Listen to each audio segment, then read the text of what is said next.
my name is Liyana and I'm one of the founders and operation manager of Bamboo Adventures, an inbound travel agency.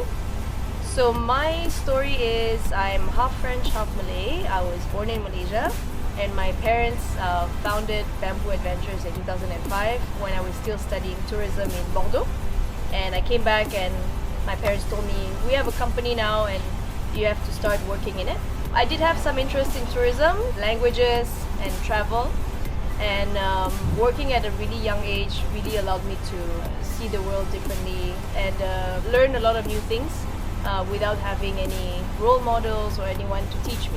I did my tourist guide course. I'm also a tourist guide in Malaysia, and that also helped me know a bit more about my country. Being half French, half Malay, in Malaysia you're still considered a foreigner. You are considered Malaysian, but the way you look, the way you speak, you are still considered as someone different. So I had to learn a lot about my country, and being a tour guide really allowed me to do that. 2005 until today, we've really grown. We've had the pandemic that really pushed us back to almost ground zero. And now, 2023, we're ready to start again, start new, with fresh ideas. The country hasn't changed a lot, but the way we manage things and the way we travel can also impact the new traveler today. One of the trips that we like to do in Bamboo Adventures is this particular place called Belum Rainforest, or Belum Temenggor, one of the largest man-made lakes in Malaysia. And it was actually made to catch or to prevent the communists for expanding in the northern part of Malaya. It's harder now for humans to navigate in the forest of Royal Belum. We can only access one part of the island of Banding to the rest of the park by boat.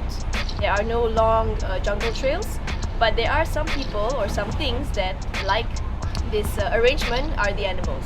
So it's one of the only last places in Malaysia where you can still see some elephants, a bit of tigers, not so many, but more than in Taman Negara.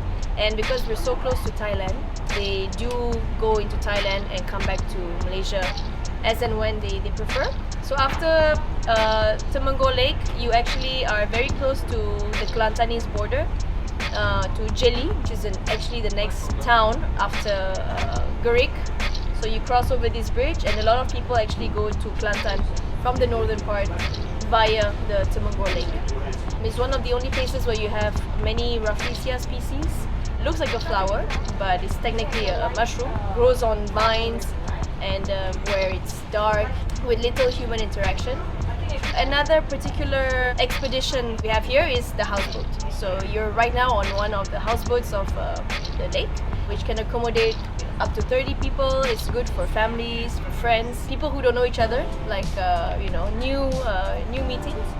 And if you like to fish, this is also one of the best places to fish in freshwater. The most popular fish here is the famous toman, and they can be up to 5 kilos, I would say.